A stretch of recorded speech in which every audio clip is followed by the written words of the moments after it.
so we got a fun one today about a Trojan called SparkCat.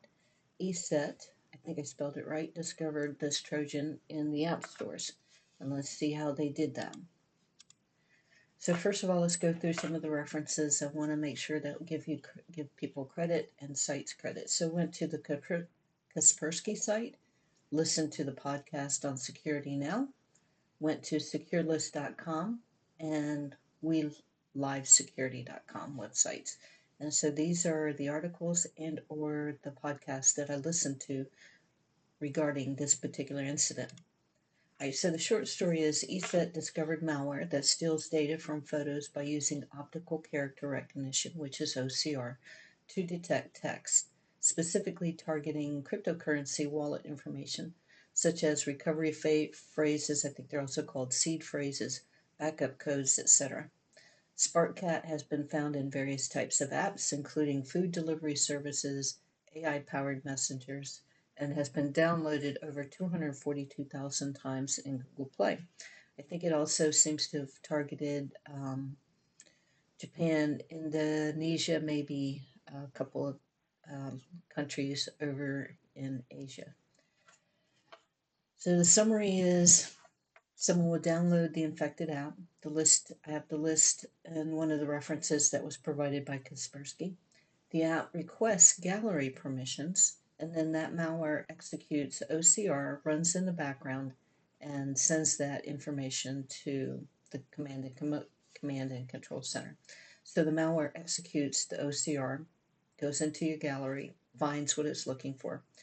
It looks for images that contain text or patterns associated with crypto, recovery phrases, etc. And again, like I said earlier, it transmits that information to their command and control server. So your account becomes compromised, and there is financial loss for everybody.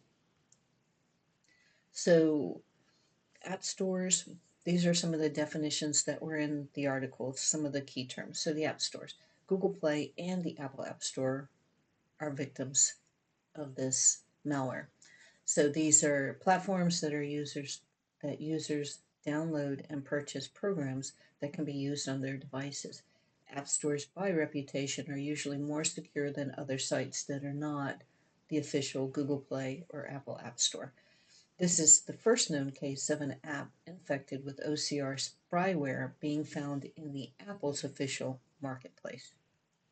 So command and control server, also known as C2 server. This is a server that's controlled by attackers that sends commands to and receives data from infected devices.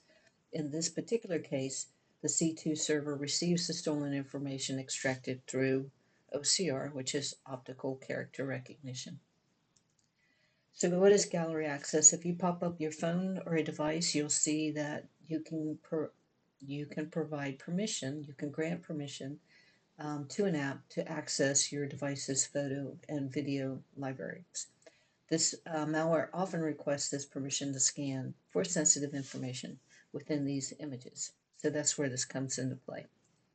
So what is malware? Malware is malicious software designed to harm or exploit computer systems. This particular incident is a Trojan. So the malware includes viruses, Trojans, spyware, and ransomware. And then again, in this case of SparkCat, it is a Trojan. OCR and Google ML Kit. Why do we need to know what these terms are? Because this is the way that the bad guys, threat actors, infiltrated and accessed victims' information. So OCR, again, optical character recognition. This is technology that converts images of text into machine-readable text. SparkCat uses OCR to extract text from photos, specifically targeting sensitive information. Google ML Kit is an SDK that brings Google's machine learning expertise to Android and iOS developers. It can be used to implement features like text recognition. It's possible that the malicious actors use this kit to implement the OCR functionality within their malware.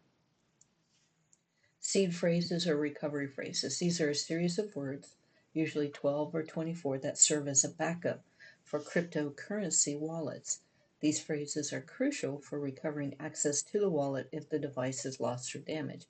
And so one of the pieces of information on this is that people are taking screenshots and or putting this information, taking pictures of their phrases for documentation, so in case they forget it or lose it from somewhere else. So what is a supply chain attack? A cyber attack that targets a weaker link in a supply chain. In the case of SparkCat malware, a supply chain attack is the placing of the malware within legitimate app stores. So true info stealer. This is a type of malware specifically designed to steal sensitive information from infected devices. SparkCat is a true info stealer because its primary purpose is to steal data like cryptocurrency recovery phrases. Who are some of the organizations that are involved in this particular attack? Well, Apple, because of their App Store being compromised.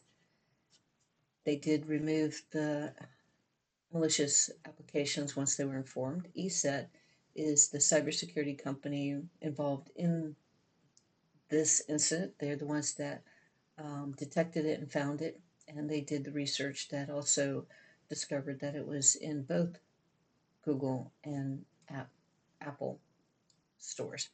So Google Play was compromised. Their ML kit was used by the malware for the OCR functionality. They removed the malicious applications once they were informed, just like Apple did. And then Kaspersky, the cybersecurity company that discovered and analyzed Spark Trojan, this is not necessarily true, it was Eset, but they also participated in the discovery and helped get the word out. So mitigation, what are some of the mitigations or risk management processes that you can participate in to reduce the risk of something happening to you? So for the app download and usage, stick to official app stores, even though these two were affected today. That doesn't necessarily mean that they are the weakest link. They definitely do their due diligence to protect people from bad apps. Things do slip through, but they are probably more reliable than some of the side loading options that are out there. Check app ratings and reviews. Again, just look. Don't be the first one to download an app if it doesn't have any ratings or reviews yet. Watch it for a while and watch for reviews and articles that indicate that the app that you're interested in doesn't have any red flags. So verify your app permissions. Pay close attention to the permissions and app requests. Make sure that when you're approving these, that it makes sense that an app has access to your photo gallery or to your cameras, your audio. Be a little bit more diligent. Test it without giving those app permissions and see if it works completely. And if it works completely, you don't have to have it. Another one that a lot of these apps will ask for is your contacts, and they don't need them. So make sure that if you allow it, that it's needed. And again, you can disallow, find out how it affects the app, and then reallow it if it affects it adversely.